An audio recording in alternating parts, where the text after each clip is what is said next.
Assalamualaikum warahmatullahi wabarakatuh.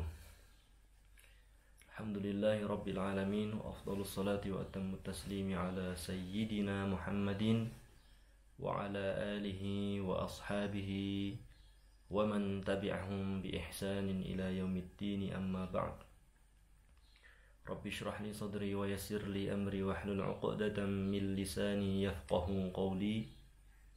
Amma ba'du. Qala ta'ala fi kitabihil aziz. A'udzu billahi minasy syaithanir rajim. Bismillahirrahmanirrahim. Ya ayyuhalladzina amanu in ja'akum fasiqun binaba'in فتبينوا أن تصيبوا قوما بجهالة فتصبحوا على ما فعلتم نادمين. Yang artinya, wahai orang-orang yang beriman, jika datang kepada kalian seseorang yang fasik, datang membawa berita, maka periksalah atau telitilah kebenaran berita tersebut, supaya kita tidak membuat atau menebarkan suatu kebodohan kepada kaum, sehingga kita akan menyesalinya atas perbuatan kita tersebut yang sudah menebarkan kebohongan. Maka di sini saya Leon Fikianto ingin memberikan klarifikasi kepada seluruh umat Islam di dunia, khususnya umat Islam yang ada di Indonesia, apapun latar belakangnya, apapun ormasnya. Dan saya mohon ini untuk dijadikan pelajaran. Saya hidup di Suriah sejak 2011, sejak awal mula konflik dimulai, bahkan jauh sebelum dari itu, hingga detik ini. Banyak sekali kejadian ataupun hal yang tidak diketahui umat Islam dimanapun berada, karena man sami'a laisa kaman ra'a. Orang yang mendengar tidak akan pernah sama sekali seperti orang yang melihat langsung di lokasi kejadian. Banyak sekali kejadian-kejadian yang salah satunya belakangan ini sempat viral dan heboh di jagat media sosial, salah satunya Facebook, yang mana memberitakan bahwasanya Tentara Nasional Suriah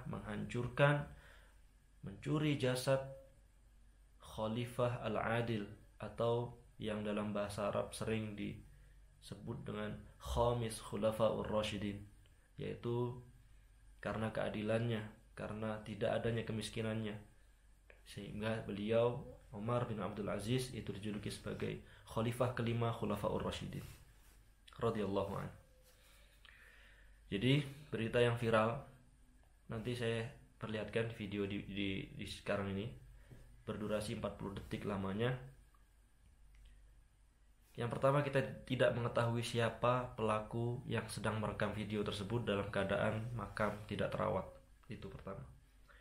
Yang kedua, apa yang mereka lakukan, itu tidak jelas. Yang pertama, siapa, kita tidak mengetahui. Yang kedua, apa yang mereka lakukan, itu tidak jelas.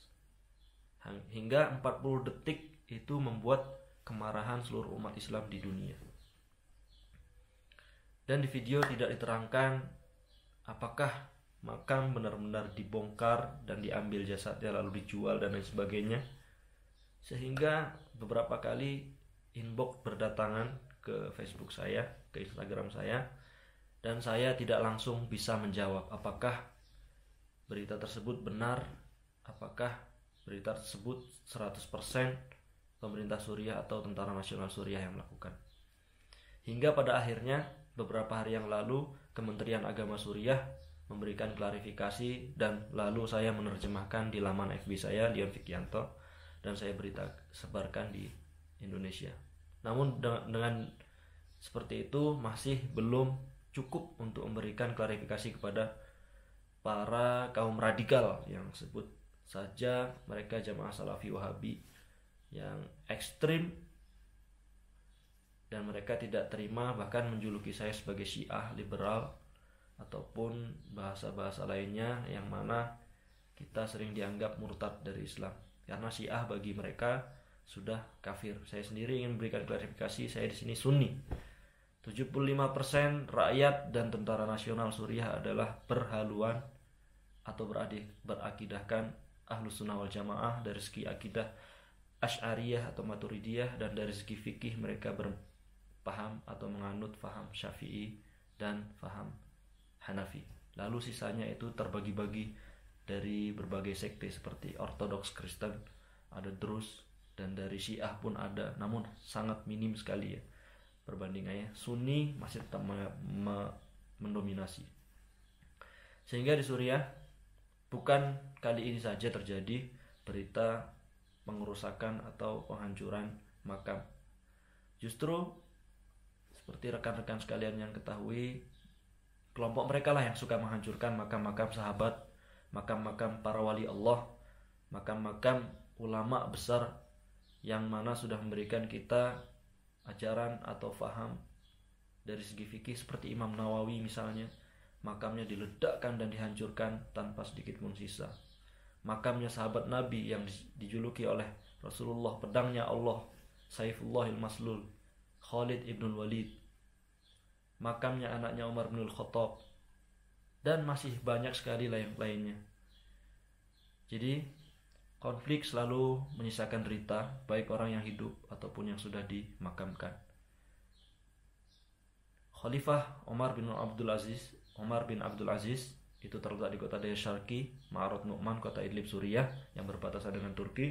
Itu bukan pertama kalinya beritanya itu heboh, namun sejak 2011 memang sering